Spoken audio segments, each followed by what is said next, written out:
Muito mais que uma prova, um portal para a vida. Vestibular de Verão URI. Os cursos certos para garantir o conhecimento na sua essência. Inscreva-se até 23 de outubro. vestibular.uri.br.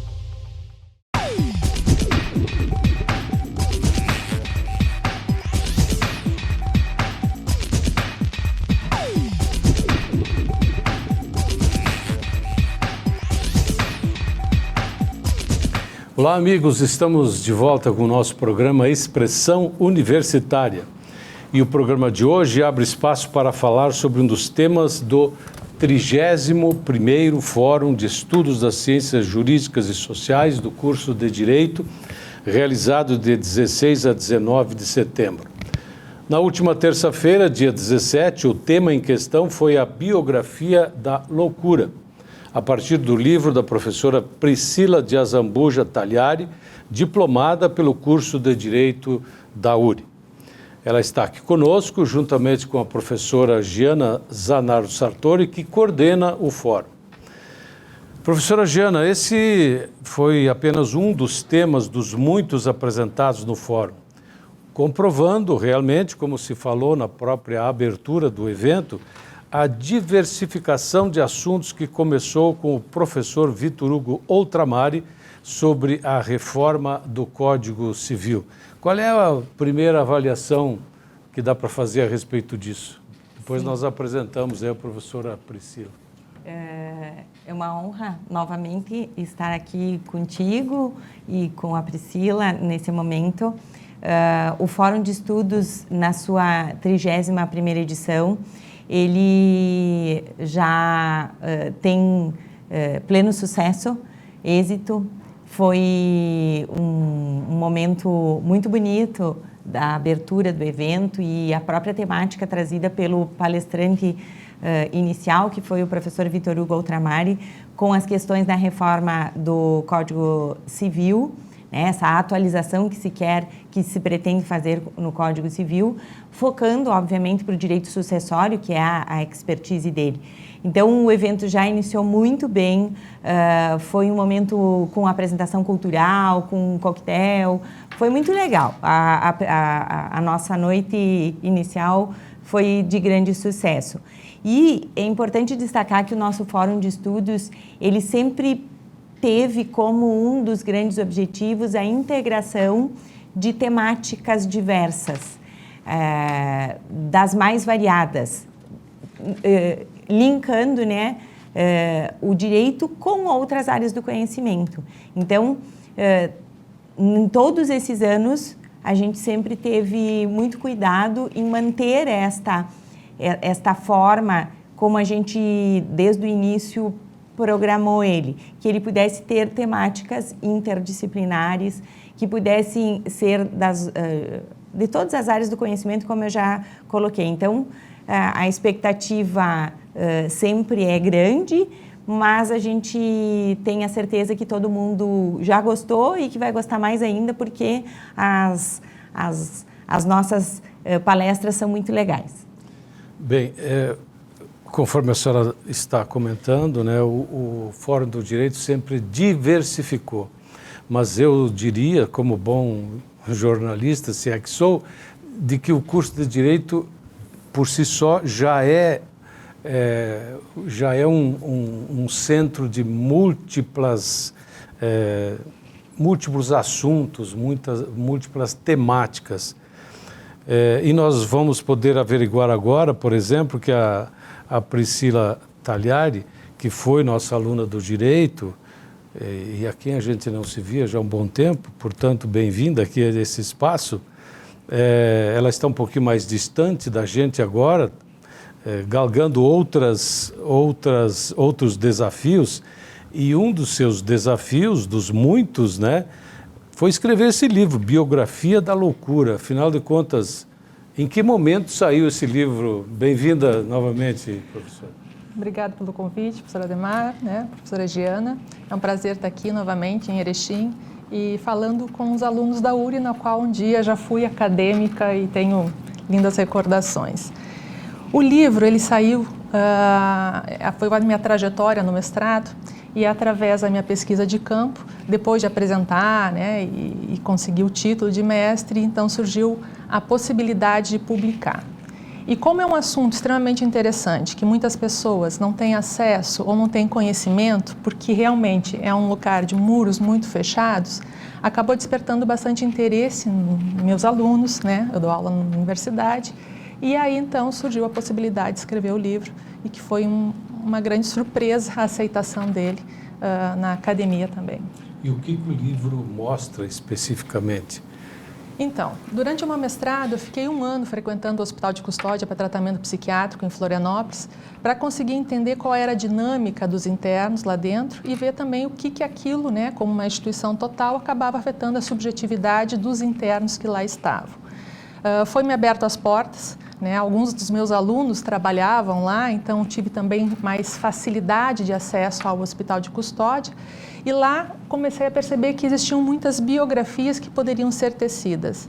Então, não só a expectativa de ver o que afetava a subjetividade, eu percebi que muitas histórias iam passar em branco ao longo de uma vida, né? Por pessoas ficarem lá dentro por mais de 30 anos.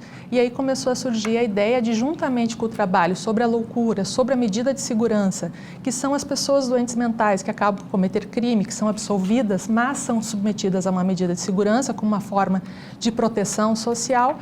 Qual é a história delas, né? Como a gente consegue resistir a toda aquela instituição que realmente degride, né? Ela é uma instituição que realmente aniquila o eu do ser humano, uma vez que as pessoas que lá estão dentro têm que se adequar àquela realidade intramuros. O direito, professora Giana, me ajuda aqui a conversar com a Priscila, ele existe para isso, né?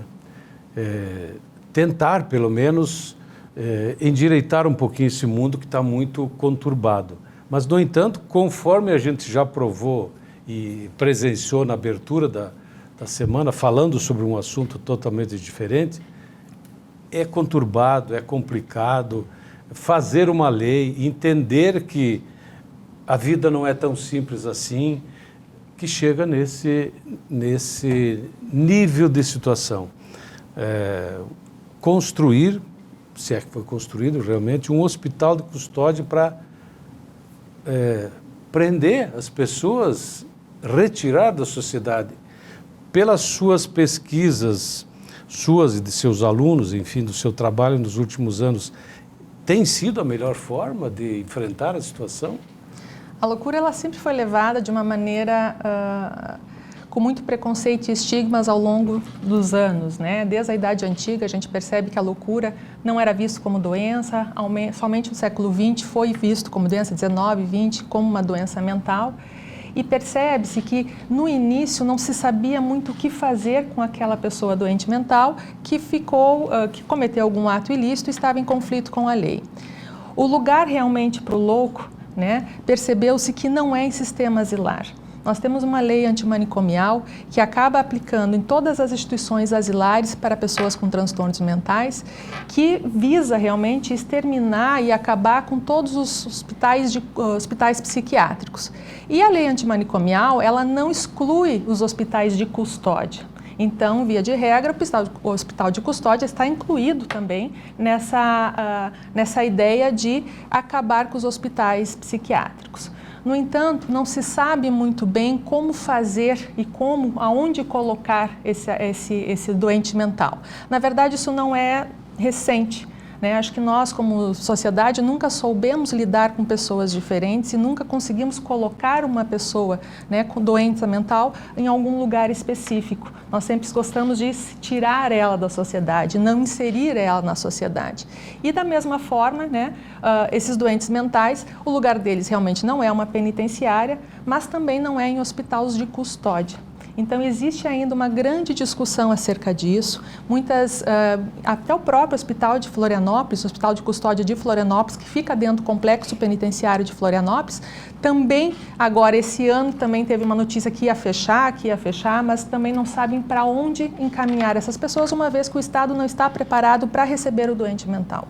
porque embora aquele não seja o local, embora aquele local não seja adequado para eles, né, eles também não podem ser desassistidos na sociedade, eles têm demandas que precisam ser assistidas. Os CAPs, hoje em dia, que é para onde as pessoas com doença mental acabam recorrendo, também não está preparada para atender aquele tipo de paciente. Então não se sabe como lidar com essa situação e eles acabam ficando na mais rasa da pirâmide, né, lugar mais baixo da pirâmide, porque eles realmente não têm um lugar social, eles não fazem parte do contrato social, eles não trabalham, né, não movimentam a economia, então não existe um interesse real com o doente mental e por isso que ele acaba sendo esquecido cada vez mais. Professora Giana, a senhora que trabalha com direito de família, onde é que entra o papel da família em contribuir nesse sentido? O assunto é extremamente delicado e muito complexo, né? E a professora Priscila tocou num ponto bastante sensível, que é a questão do preconceito. A nossa sociedade, ela vem de uma cultura que tudo ligado às questões de doença mental são escondidas, as pessoas não poderiam ser mostradas à sociedade e inclusive à família, né? Porque é o primeiro núcleo familiar, a família é o primeiro núcleo onde a gente existe, onde a gente nasce, cresce, se desenvolve.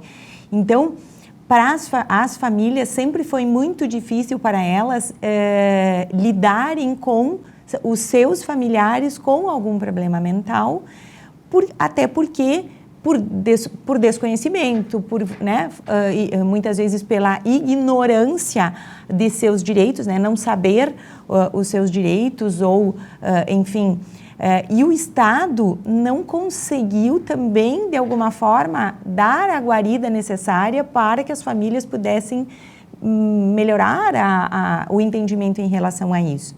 Então, é muito difícil para a família lidar. Não se tem a estrutura necessária, financeira, de apoio. Como a professora Priscila falou, os hospitais acabavam sendo o local melhor, mais adequado, dentro de uma perspectiva que se entendia como a mais adequada. Porém, com as próprias reformas legislativas, a reforma psiquiátrica, enfim, todas as leis que precisaram ser alteradas, mesmo assim, os CAPs não conseguem dar essa estrutura e as famílias ficam também sem saber o que fazer. Então, é um problema bem sério, delicado, complexo, que afeta muitas famílias, mas elas não têm, em muitos momentos, a condição de assumir esta pessoa, assumir a responsabilidade de cuidado, porque não sabem como lidar. Porque a questão é a doença. Você precisa tratar essa doença. E aí o fato da ilicitude cometida por este paciente. Eu ia comentar. Quer dizer, o que se agrava é que o paciente comete um crime. E o mais interessante é que a maioria dos crimes cometidos por esses pacientes são contra a família. Então, se percebe que dentro da construção familiar também existe, né, uma disfunção. A família não funciona muito bem, não consegue perceber. Porque para um doente mental chegar ao ponto de cometer um crime, ele realmente foi negligenciado pela família, pelo Estado, por todo mundo. Porque ele dá indícios, ele dá sinais. Então, realmente são famílias, geralmente, né, muito carentes, carenciadas, com pouca instrução, né, e os conflitos familiares acabam exacerbando e esse estresse acaba gerando surtos psicóticos nos doentes mentais que acabam cometendo um crime com a própria família. Então, a maioria dos crimes cometidos pelos doentes mentais acaba sendo no próprio núcleo familiar, o que torna mais difícil, depois da medida de segurança, ele retornar ao núcleo familiar, né? Ou por questões de que a família não sabe realmente manter ou lidar com esse doente mental, ou porque também muitas vezes eles não aceitam, não querem, não dão conta, né, do doente mental, o que é um problema bastante grave. Esse tipo de paciente é possível recuperá-lo saudavelmente, mentalmente? A medida de segurança, ela não é retributiva, né? Ela é simplesmente, ela é para segurar a sociedade e o doente mental. As doenças mentais, vias de regra, aquelas que acabam gerando, né, surtos psicóticos, elas acabam não tendo cura, mas elas têm tratamento e têm um controle medicamentoso que tem que ser feito ao longo da vida. Não só a medicação, mas também acompanhamento psicológico, social, né, e psiquiátrico. Então, é possível que eles, como eles falam lá dentro do hospital, fiquem compensados e fiquem aptos realmente a retornar à sociedade. Muitos deles saem, né, acabam trabalhando, né, mas tudo isso vai depender das políticas públicas que são adotadas com esse doente mental. A gente percebeu lá no Hospital de Custódia, né, e conversas com o pessoal da direção, que houve uma mudança muito grande a partir de 2010, 2011, né, quando houve uma mudança de direção e um novo olhar sobre o Hospital de Custódia. E aonde surgiu uma política pública extremamente importante, que era o acompanhamento ao egresso. Porque simplesmente quando eles estavam com um laudo médico dizendo que estavam aptos, né, a periculosidade estava sanada, eles podiam voltar à sociedade, eles eram largados, né, à sua própria sorte. E agora, dentro do Hospital de Custódia, 2 funcionários fazem o trabalho. Um de ligar semanalmente para as famílias, perguntando como é que está, se está tomando a medicação, e o outro responsável viaja o estado de Santa Catarina inteiro, indo na casa dessas pessoas ou nos abrigos. E isso fez com que a reinternação, que era de 60%, passou a ser de 7%. Então, a gente percebe que realmente uma política pública eficiente, uma atenção do Estado, mínima que for, um telefonema, né, uma visita, pode vir sim a reduzir esse dano, porque é o papel do Estado, é a figura do Estado estando dentro daquela casa, né, em encontro a esse paciente, e eles acabam andando na linha, né? Acabam tendo um cuidado maior e a família um cuidado maior com esse paciente. É preocupante o nível de casos hoje em dia. O que isso estaria gerando esse aumento de casos? Porque as coisas estão cada vez mais públicas, né?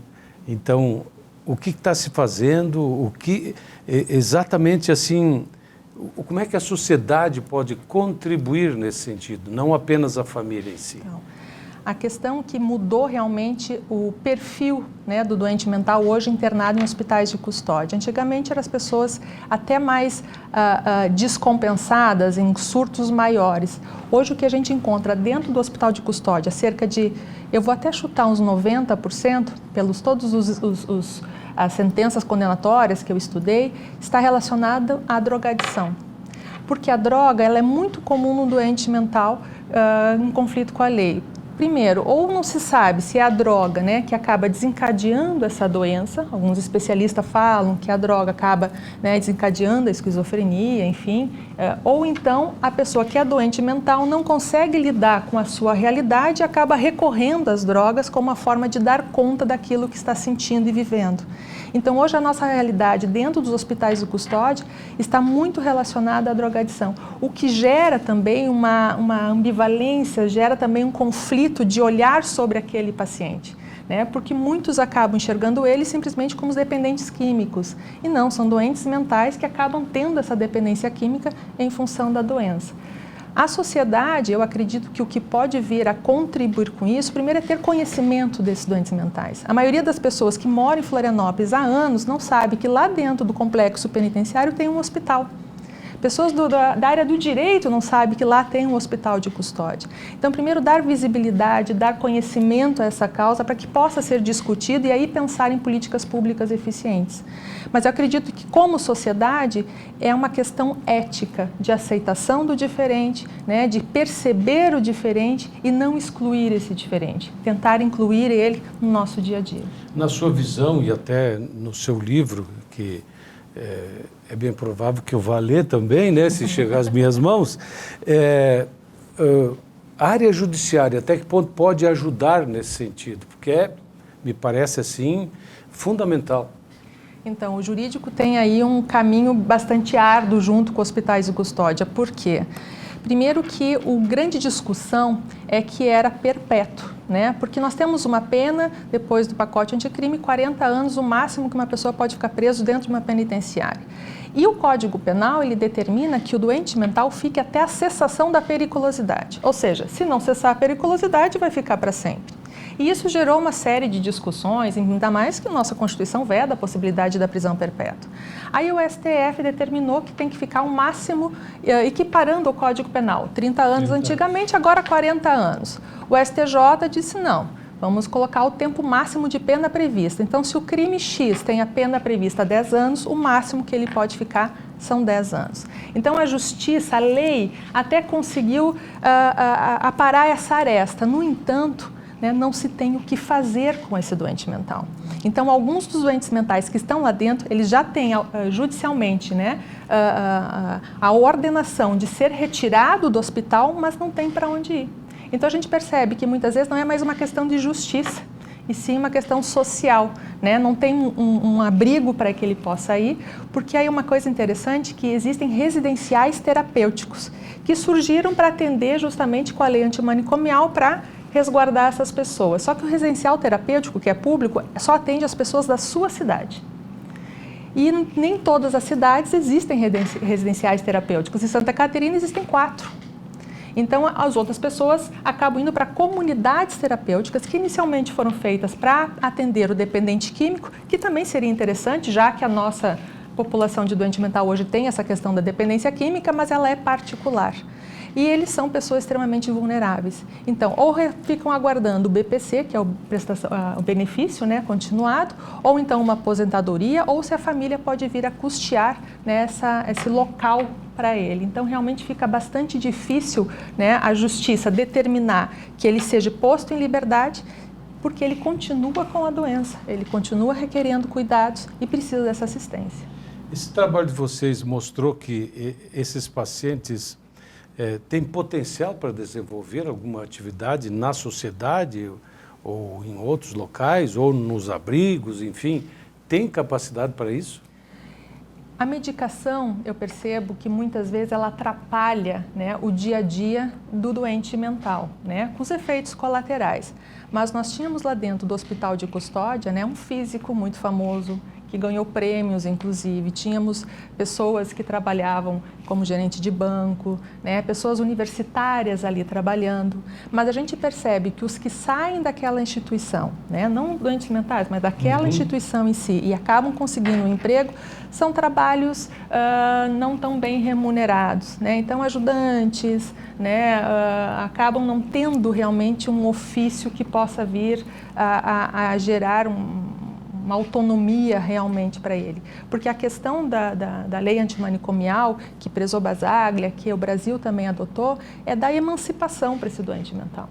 Né? Porque lá dentro, talvez, aprender alguns ofícios que eles possam depois, extramuros, acabar aplicando e conseguindo ter essa emancipação. Professora Giana, estamos quase no fim do nosso tempo aí, mas fica suas dúvidas e palavras para nos encaminharmos aí para o final.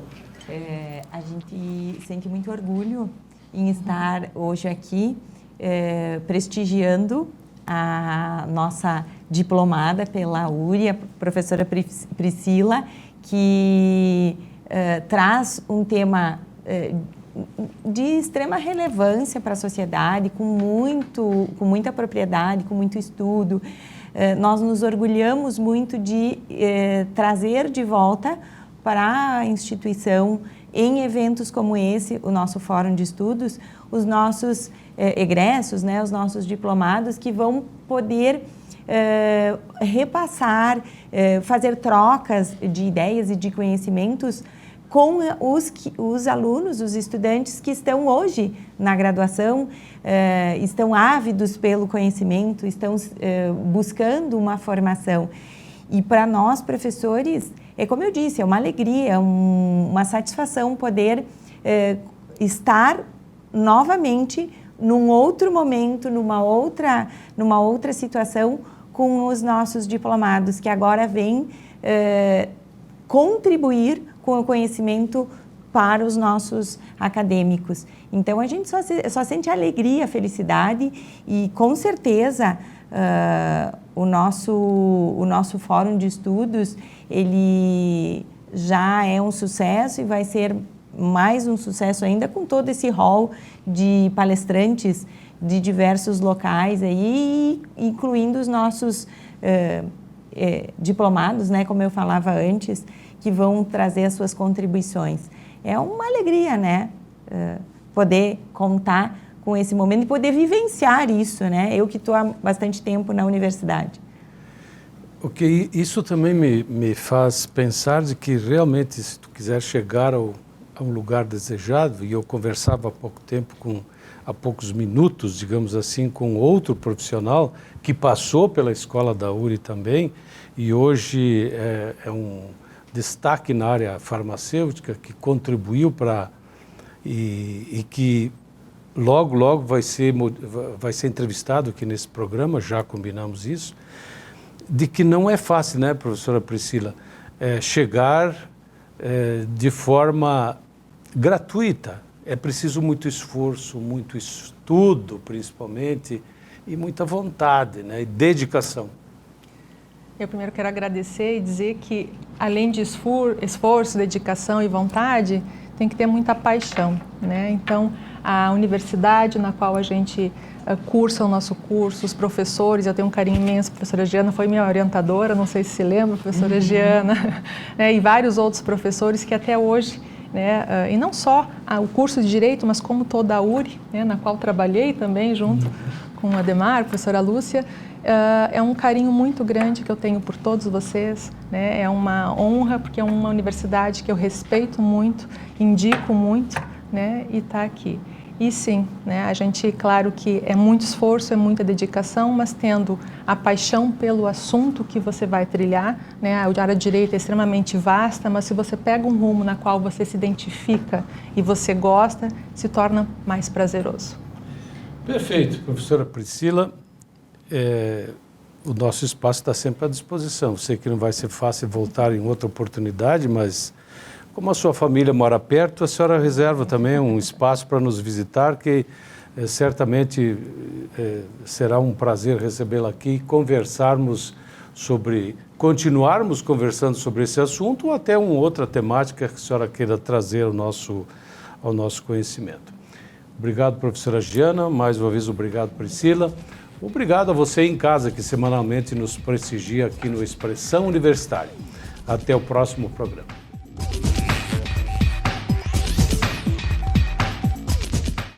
Muito mais que uma prova, um portal para a vida. Vestibular de Verão URI. Os cursos certos para garantir o conhecimento na sua essência. Inscreva-se até 23 de outubro. vestibular.uri.br